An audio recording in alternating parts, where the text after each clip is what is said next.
Bienvenidos a todos a este nuevo vídeo para el canal en el que hoy vamos a ver qué son los middlewares y los filtros en .NET. Algunos quizá conozcáis los filtros como Filter Attribute, que son las pequeñas etiquetillas estas que ponemos en los endpoints, ¿vale? Bueno, también los podemos poner en las clases y tal, pero es muy común sobre todo en los endpoints cuando hacemos APIs. Y los middlewares son otra parte de nuestro código que desde NetCore es muy común, ¿vale? Así que también es importante que tengamos o conozcamos cómo funcionan y cómo trabajan. Para poder ver las diferencias entre middleware y filtro, debemos entender qué es cada uno de estos dos elementos. Primero, voy a indicar que a mí el nombre de middleware me genera urticaria y lo odio, ¿vale? ¿Por qué? Y el motivo es que no representa claramente dónde está ubicado. O sea, sí, está ubicado en el medio. Pero a mí personalmente no me explica dónde está en el medio. En .NET, un middleware es una clase que permite manipular una petición o respuesta HTTP. Estos middlewares actúan en cada request que llega a nuestra aplicación, por lo tanto es parte de la request pipeline. Y así como actúan en la request, también lo hacen en la response, pero en orden inverso, ¿vale? Como podemos ver en la imagen. Por ejemplo, tenemos una request que llega, pues primero ejecuta el middleware 1, 2, 3, ejecuta el endpoint, ¿vale? Que tenemos, y cuando generamos la response, va en el orden inverso. Primero ejecuta el 3, el 2 y el 1. Como he dicho, desde la llegada de NetCore, el uso de middleware es muy común, por lo que es importante saber la lógica y qué trae detrás de su funcionamiento, ¿vale? Cabe destacar que el orden es importante porque, como he dicho, se ejecutan uno detrás de otro. Por lo tanto, puede ser que uno afecte al siguiente o viceversa, ¿vale? Todo esto hay que tenerlo en cuenta. O sea, no tiene por qué afectar uno al otro, pero si queremos podemos hacerlo. Y hay que tener en cuenta que cuando estamos en nuestra request pipeline, podemos hacer que el código salte o se vaya, como que se cancele automáticamente en cualquiera de los middlewares, ¿vale? Si estamos en el middleware 2, podemos hacer un if o una comprobación, ¿vale? La que sea típico if, que si se da cierta condición, lo que hace es, en vez de continuar con el siguiente middleware, lo que hace es devolver la response directamente. Por ejemplo, un caso podría ser... estás en una empresa y en esta empresa, yo qué sé, tienes una librería y tu token JWT para la autenticación tienes que validarlo contra yo qué sé qué, ¿vale? Y lo tienes que validar en cada request. Yo qué sé, contra una blacklist, por ejemplo. Pues esa validación la podrías hacer en el middleware 2, por ejemplo, y si te da que el token ese debería estar cancelado, pues directamente devuelve la response y no continúas hacia el API endpoint, ¿vale? Pues ese sería un ejemplo. Otros ejemplos de middleware muy comunes son, por ejemplo, Use HTTP Redirection. ¿Esto qué hace? Esto es un middleware que nos viene por defecto cuando creamos un proyecto de API con Visual Studio, que básicamente lo que hace es redirecciona todas las llamadas HTTP a HTTPS. También tenemos cores o routing, son funcionalidades muy comunes, las cuales también se implementan a través de middlewares. Y por ejemplo, tenemos activado comúnmente el Use Static Files. Use Static Files se suele ubicar el primero. ¿Y por qué se ejecuta el primero? Porque lo que hace por detrás es, tú le indicas, o bueno, lo hace por defecto, ¿no? Nuestra carpeta www.root, etc., la cual contiene tus ficheros CSS y JS. Entonces, UseStaticFiles va a comprobar si el fichero que estás intentando acceder está en esa ruta. Y si lo está, te va a devolver el fichero. Y si no, va a devolver o va a continuar con el resto de endpoints, ¿vale? Como vemos aquí, tenemos UseStaticFiles el primero. Como estamos haciendo una request de un file.js, nos devuelve el file.js. Pero si estuviéramos haciendo la request al endpoint, pues simplemente ejecutaría useRoutine y después useAuthorización. Lo primero que vamos a hacer es crear un middleware. Para ello, simplemente en nuestra API, lo podéis hacer en cualquier librería, obviamente, ¿no? Pero yo creo aquí una carpetilla.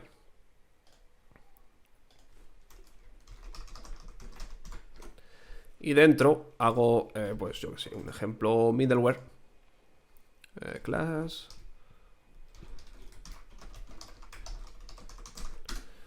¿Vale? Tenemos nuestra clase, que es básicamente un ejemplo, llamada ejemplo middleware. Y como vemos, la nueva versión de Visual Studio es bastante inteligente, por lo que ya sabe qué es lo que quiero hacer. Y lo que quiero hacer es un middleware. Así que directamente, si hago tab, me va a escribir todo lo que necesito. Bueno, parte de todo lo que necesito, ¿vale? que ahora entraremos. Importamos lo que nos hace falta. Y además debemos indicar el constructor. El constructor, el cual va a componer o va a contener el request delegate, que viene siendo básicamente la pipeline, ¿vale? Ejemplo middleware, request delegate. Comúnmente se llama next, ¿vale? Esto se hace por convención, lo podéis llamar como os dé la santa gana, por supuesto. Pero read only, ejemplo, perdón, request delegate, el cual pues viene siendo un delegado. Y aquí en nuestro invoke es donde vamos a ejecutar el middleware. Que hacemos await, next y el context. Vale, esto así lo que hace. Y ahora, y en esta clase podemos hacer todo lo que queramos. Va a actuar como una clase normal y corriente. Simplemente se va a ejecutar en la request pipeline. De hecho, podemos acceder al contenedor de dependencias si lo hacemos a través de context request services.getService, ¿vale? Aquí podemos hacer que service de t, y esto básicamente es el controlador de dependencias, ¿vale? Pero en este caso, pues por ahora no lo necesitamos. ¿Qué vamos a hacer? Vamos a hacer una lógica muy sencillita, ¿vale? Un ejemplo muy sencillito que simplemente vamos a loguear el tiempo que tarda la request en ejecutarse. Para ello lo que tenemos que hacer en el constructor es inyectarle el logger, ¿vale? Que es iLogger factory y paramos logger factory. Y únicamente pues lo añadimos aquí también. Logger y de nuestro type of ejemplo middleware. Esto es muy sencillito, ¿vale? Simplemente es el logger y le vamos a poner, yo que sé, un trace ID, por ejemplo. Trace ID. Y simplemente logger.logtrace. A ver. Request trace ID iniciada, ¿vale? Y le ponemos, como he dicho, un timer con stopwatch es igual a new stopwatch. A ver, esto porque no funciona, porque tengo que utilizar System Diagnostics. Perdón. Stopwatch start. Y ahora, después de la request, vale, una vez la request ha terminado, esto es después de la request, después. Esto porque no va. Ups, perdón.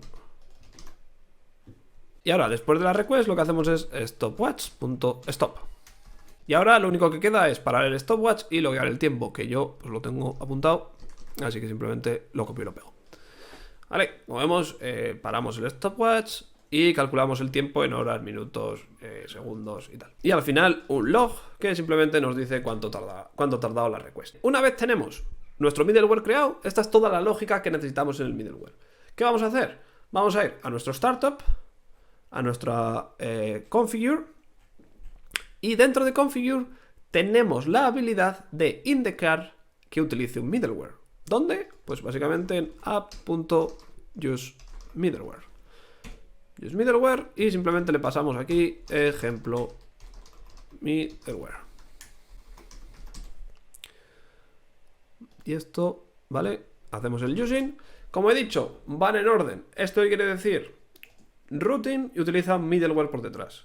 UseCourse utiliza un middleware por detrás. Por lo tanto, useMiddleware, si vamos a aquí, ¿vale? Si vamos aquí, useMiddleware será el middleware 1, routing y useCourse, ¿vale? Y para volver, pues al revés. Y para comprobar que funciona, pues simplemente vamos a llamar a un endpoint y ya está. Como he dicho, los middleware se ejecutan en absolutamente todas las requests.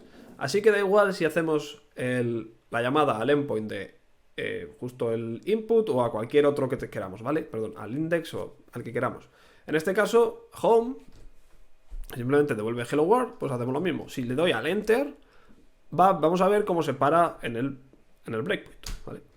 y ya está. Se para en el breakpoint y si le das a F5 continúa y continúa con el resto, ¿vale? Porque ha ejecutado toda la request pipeline, ha devuelto el resultado y ya está, básicamente. Eso es un middleware. Ahora vamos a pasar a los filtros. Primero, he de decir que cuando nos referimos a un filtro, nos referimos a un Action Filter Attribute. O bueno, cualquier tipo de filtro de los que se ejecutan en la pipeline. Y el funcionamiento es muy similar al del middleware. Pero en este caso, lo utilizamos cuando queremos un mayor control o ser más preciso con lo que queremos hacer o sobre lo que queremos hacer. ¿A qué me refiero con esto? Me refiero a que básicamente, así como un middleware se ejecuta en cada una de las requests, un filtro podemos especificarlo por endpoint. Además, como veremos cuando hagamos el ejemplo, en el filtro tenemos acceso a mucha más información que en el middleware. Si recordamos el código, en el middleware tenemos acceso al HTTP context, únicamente. Mientras que en el filtro veremos cómo tenemos acceso a mucha más información y, por supuesto, dentro de esta información, también al HTTP context. Esta imagen que tengo aquí abajo es básicamente, son dos requests llamando a dos endpoints diferentes y esta sería un poco la representación, ¿no? La primera request pues pasa por todos los middlewares, luego hace el filtro 1, el filtro 2 y el filtro 3, va al endpoint y luego pues se devuelve el resultado. Mientras que la segunda request va a otro endpoint, pero que pasa, por supuesto, también por todos los middlewares, pero únicamente pasa por el filtro 2. Va al endpoint y de vuelta lo mismo, pasa por el filtro 2 y finalizamos con la respuesta. Como he dicho antes, Action Filter Attribute no es el único filter, ¿vale?, que tenemos. También podemos utilizar otros como puede ser Exception Filter, que se activa cuando cuando se lanza una excepción. No tengo pestaña para esto, pero como ejemplo de filtro en ASP.NET Core, los más común o el más común diría yo que es el Authorize, ¿vale? El cual es un Action Filter que nos permite restringir el acceso a un endpoint dependiendo del rol del usuario del que, ¿vale?, del que está conectando. Por ejemplo, tenemos, cuando utilizamos el Authorization y tal, tenemos lo que se llaman claims. Tú puedes tener un claim que sea administrador. Pues tú le pones el Authorize y administrador y tiene que estar autorizado con el rol de administrador para poder acceder a ese endpoint. Otro ejemplo muy común es también otro que se llama Output Cache, el cual mantiene en caché la respuesta del endpoint por el tiempo que especifiques. También se ve bastante. Yo creo que Authorize y Output Cache son los más comunes y el resto, la gran mayoría, son custom de cada persona. Pero bueno, primero o ahora vamos a ver cómo crear un filtro dentro de ASP.NET. Para ello tenemos que volver al código y simplemente hacemos lo mismo. Otra carpeta. Bueno, paramos esto. Hacemos otra carpetilla. Quito aquí. Bueno, espérate. Lo voy a dejar aquí, así lo veréis. Hacemos otra carpetilla. Add folder. Que la llamamos filtros. Y le ponemos dentro una clase y le llamamos ejemplo filtro. Como vemos, mis nombres son maravillosos. En este caso debe de implementar Action Filter Attribute. Bien.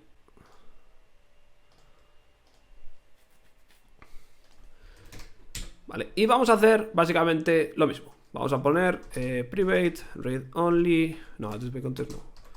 Y logger. Y aquí, ejemplo filtro. Simplemente lo mismo, ¿vale? Simplemente un logger. En verdad da igual lo que hagamos porque lo que quiero es mostrar el funcionamiento del Action Filter, ¿vale? Ahora llegados a este punto, tenemos que tener en cuenta que si volvemos a nuestro dibujillo, tenemos tanto datos de entrada como datos de salida. Ahora tenemos dos opciones. La primera es que podemos especificar cada uno de estos dos métodos. Bien, estos se llaman, o son onActionExecuted y onActionExecuted, ¿vale? Que viene siendo public override void onActionExecuting, ¿vale? Como vemos aquí, que esto viene siendo es antes del método. Logger.logtrace antes del método. Y por supuesto, public override void onActionExecute. Y este es después del método. Logger.logTrace después del método.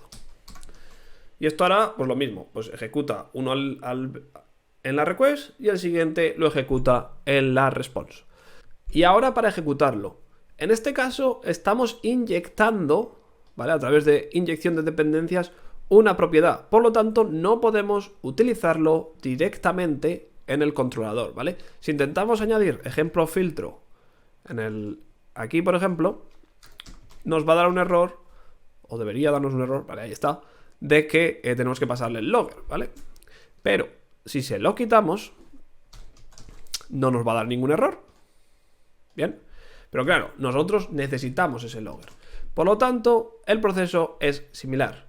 Tenemos que ir a nuestro startup, a nuestros services y añadir el filtro, ¿vale? Services.addScope y le añadimos aquí el ejemplo filtro.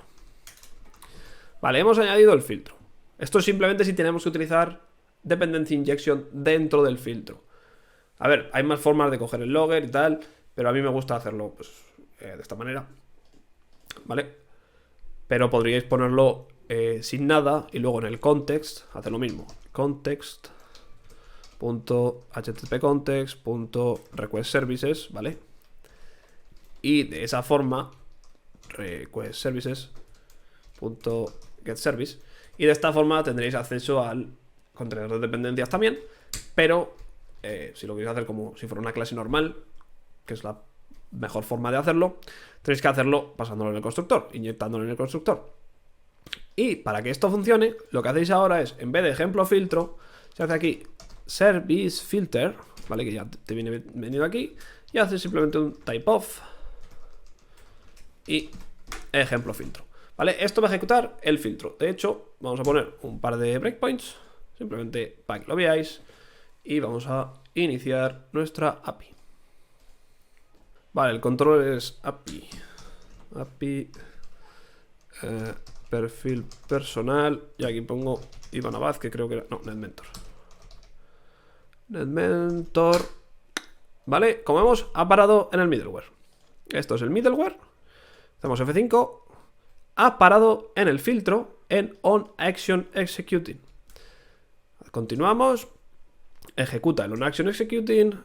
De hecho voy a poner en el controller, voy a poner aquí esto, ¿vale? Un breakpoint en el controller, F5, para en el controller y ahora va a ir a la vuelta, ¿vale? Va a parar en el onActionExecuted, ahí está, y ahora va a parar al final del middleware, ¿vale? Ya está, ¿vale? No tiene ningún misterio, va en orden y a la vuelta, o sea, en la response, perdón, no a la vuelta, el orden inverso, ¿vale? Y como vemos ahora sí que he puesto breakpoints, ha tardado 26 segundos en ejecutarse, ¿vale? Y ya está. Hay una cosa más a tener en cuenta, y es que en nuestros filtros podemos utilizar, en vez de Action Filter Attribute, podemos utilizar async Action Filter. Y si hacemos esto, no vamos a utilizar onActionExecuting y onActionExecuted. Vamos a utilizar onActionExecution async. ¿Y esto por qué? Porque ahora vais a ver cómo luce. Cogemos el logger de aquí y lo ponemos al principio. Cogemos el logger de cuando el proceso ha terminado y lo ponemos al final. ¿Vale? El logger es lo que hace nuestro código, ¿vale? El antes y el después. ¿Y ahora qué tenemos que hacer? Bueno, pues ya nos dice esto que es una task, por lo tanto tenemos que esperar por algo. Así que simplemente await y le indicamos aquí next, ¿vale? Que ya nos viene con Visual Studio para que lo pongamos. Bueno, aquí tengo que poner async. Y además me imagino que... Vale, ya está. Como vemos, esto luce igual o muy similar a lo que luce nuestro middleware, ¿vale? Nuestro middleware luce prácticamente lo mismo que nuestro filtro con async action filter. Y para ejecutarlo es exactamente lo mismo. Puedo hacer otro test para comprobarlo, pero veréis que es lo mismo. Va a parar en exactamente los mismos puntos.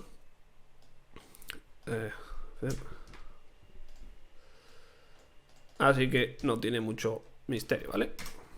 Vale, vemos que para en el middleware, para en el filtro, bueno, para en el filtro, para en el endpoint, para en el filtro a la salida y finalmente para en el middleware a la salida. Y en nuestro constructor, o bueno, en nuestro controller sería lo mismo. Si no tuviéramos inyección de dependencias, podríamos poner directamente aquí el filtro. Eso ya depende de la lógica que tengas dentro del filtro. Y bueno, eso ha sido todo en este vídeo en el que hemos visto cómo crear middlewares en .NET, cómo crear filtros en .NET, qué es la request pipeline, que es algo que parece no es importante, pero desde luego, desde la llegada de Netcore es muy importante porque se hacen muchísimas cosas a través de la request pipeline. Por ejemplo, nosotros tenemos un middleware que lo que hace es que coge los errores y los traduce, ¿vale? ¿Esto qué quiere decir? Quiere decir que tenemos implementada localization en el código y esa localization está enlazada a los errores con el código, obviamente, ¿vale? Aquí es el código de error y depende del idioma de que nos viene, devuelve el mensaje de error en un idioma u otro, ¿vale? Eso se hace a través de un middleware, por lo tanto es completamente transparente para cualquier developer en cualquier microservicio. Así que eso ha sido todo. Si te ha gustado el vídeo, no olvides darle un buen like, suscribirte si te ha molado mucho, comentar si tienes alguna pregunta, duda, sugerencia o simplemente quieres poner cualquier cosa, ¿vale? Yo lo agradezco mucho, ya que por lo visto mejora el SEO de YouTube. Y ya está, eso ha sido todo. La semana que viene otro vídeo, muchas gracias y adiós.